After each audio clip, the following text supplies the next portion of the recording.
Привет, это канал Илон Маск. В этом дайджесте страховая компания подожгла Model S, Калифорния против FSD, а Starlink появится на кораблях. Полетели, начинаем с Tesla. Национальный совет по трудовым отношениям постановил, что Tesla нарушила трудовое законодательство, не позволив сотрудникам носить профсоюзные знаки отличия на своей униформе. Tesla требовала, чтобы их фабричные рабочие носили черную рубашку с логотипом компании или полностью черную рубашку, чтобы одежда не повреждала автомобили во время производства. Tesla также заявила, что сотрудники могут свободно демонстрировать другие виды профсоюзных знаков отличия во время работы. Однако несколько бывших сотрудников утверждают, что их просили снять рубашки, которые поддерживали профсоюз United Auto Workers, несмотря на то, что другим сотрудникам было разрешено носить рубашки любимых спортивных команд. Основываясь на этом, Совет постановил, что Tesla нарушила трудовое законодательство и приказал автопроизводителю изменить свой дресс-код. Приятно, когда на работе твоя главная головная боль — это принт на рубашке. Всем бы так. А вообще, завод Tesla во Фримонте и так выглядит не лучшим образом. Он больше похож на нагромождение зданий, чем на современный завод. А места там так мало, что одна линия сборки частично находится в палатке. Удивительно, но согласно заявке на получение разрешения на строительство, Tesla хочет установить новую линию по производству аккумуляторов на втором этаже главного сборочного корпуса. В описании разрешения говорится, что эта заявка относится к модульной части линии. Стоимость предполагаемого проекта составляет $1,5 миллиона. К сожалению, в заявке не указывается, какой тип аккумуляторов Tesla планирует производить на новой линии. Кроме того, в городскую администрацию также была подана отдельная заявка на строительство нового офиса технического обслуживания, складского помещения, а также производственных камер с оборудованием для изготовления кузовных элементов. Короче, все как у людей. Начнешь ремонт, потом не закончишь никогда. А теперь перейдем к действительно горячим новостям. Страховая компания AXA инсценировала возгорание и аварию Tesla, чтобы показать, что электромобили вызывают больше ДТП. На видео старая Model S вылетает на рампу, переворачивается, приземляется на крышу и возгорается. Правда, позже AXA призналась немецкому изданию, что батареи Model S были сняты. Да уж, они умеют проводить краш-тесты. Компания заявила, что демонстрация возгорания батареи была бы слишком опасной из-за присутствия гостей, поэтому они не придумали ничего лучше, кроме как вытащить аккумуляторы из машины, а пожар вызвать с помощью пиротехники. Вся демонстрация краш-теста, если его можно так назвать, была частью продвижения отчета AXA, в котором они утверждали, что электромобили вызывают больше аварий из-за своего высокого крутящего момента. Интересно, что компания все же отмечает низкую вероятность возгорания аккумулятора в электромобилях.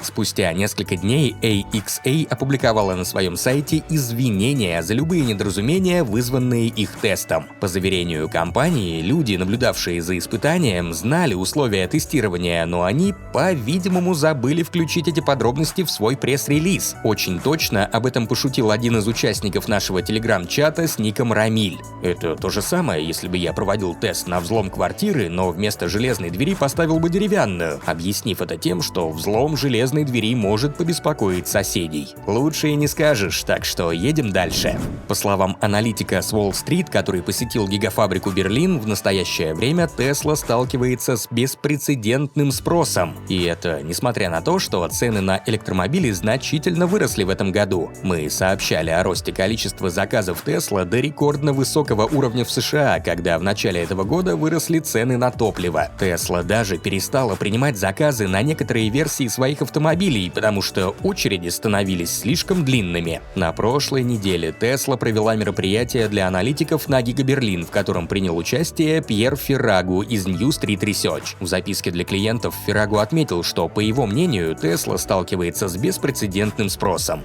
По итогам визита аналитик остался под впечатлением от эффективности работы завода.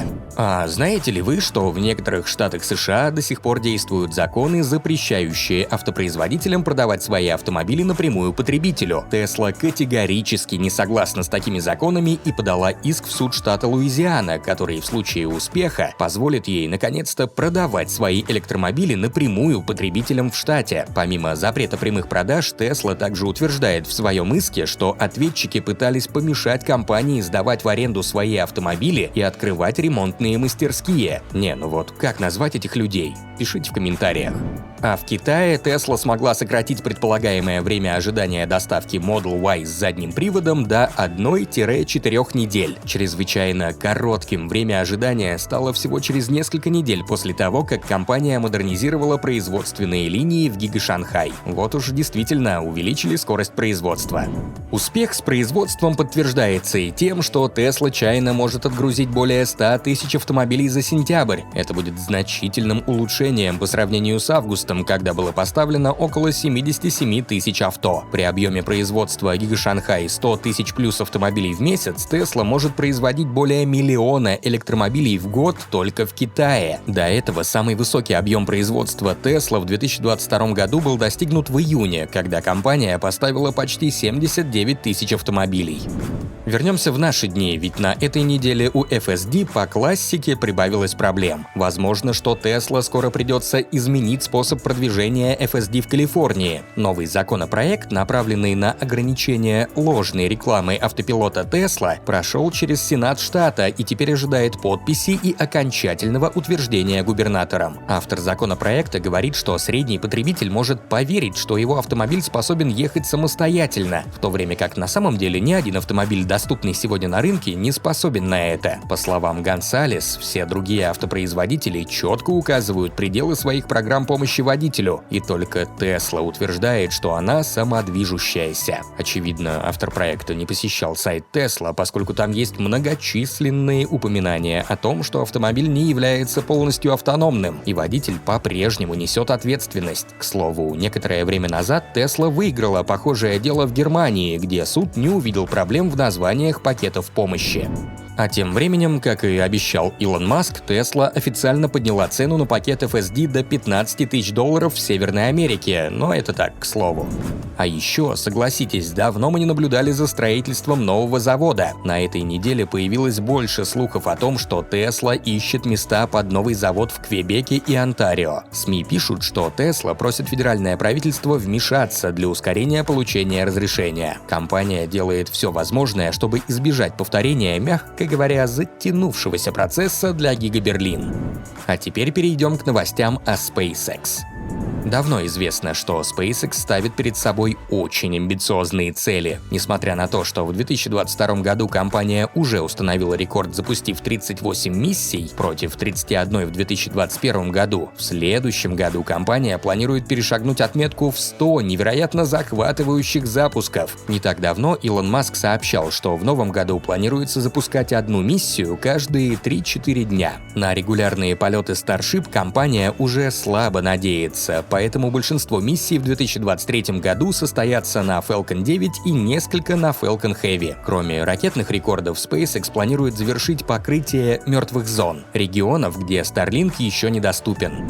Да, конечно, хорошо иметь интернет на суше, но что там с морем? А все отлично! Второй по величине оператор круизных лайнеров в мире Royal Caribbean Group вскоре внедрит Starlink на все свои судна. Компания стала первой в мире, кто решил установить оборудование для спутникового интернета от SpaceX. Оператор заявляет, что немедленно начнет установку оборудования и планирует оснастить им весь свой флот к концу первого квартала 2023 года. Терминалы Starlink смогут предоставить пассажирам широкополосный доступ в интернет во время путешествий. Тем временем НАСА выделила для SpaceX еще $1,4 миллиарда на пилотируемые полеты. НАСА намерена отправлять в космос американских астронавтов каждые 6 месяцев, вплоть до 2030 года. По крайней мере, до этого срока планируется содержать Международную космическую станцию. В общей сложности НАСА приобрело 14 миссий на Crew Dragon. Управление планирует использовать сразу несколько поставщиков запусков: корабль Starliner от Boeing и Crew Dragon от SpaceX. На данный момент корабль от Boeing ни разу не совершал пилотируемого полета, только демонстрационный в беспилотном режиме. А Starlink продолжают регулярные полеты. 5 сентября SpaceX успешно запустила миссию Starlink Group 420. На орбиту были запущены 51 Starlink и спутник Varuna TDM от Boeing. Пуск носителя Falcon 9 состоялся с площадки SLC-40 на мысе Канаверал. Для ступени B1052 это был 7-й полет, с чем мы его и поздравляем. Посадка состоялась на платформу Just Read the Instructions. Как видите, ступень успешно читает инструкции, а мы советуем вам читать наш телеграм-канал, где ежедневно выходят свежие новости об Илоне Маске и его компаниях. А также можно обсудить их в чате и даже попасть в выпуск. Ссылка будет в описании. До скорого!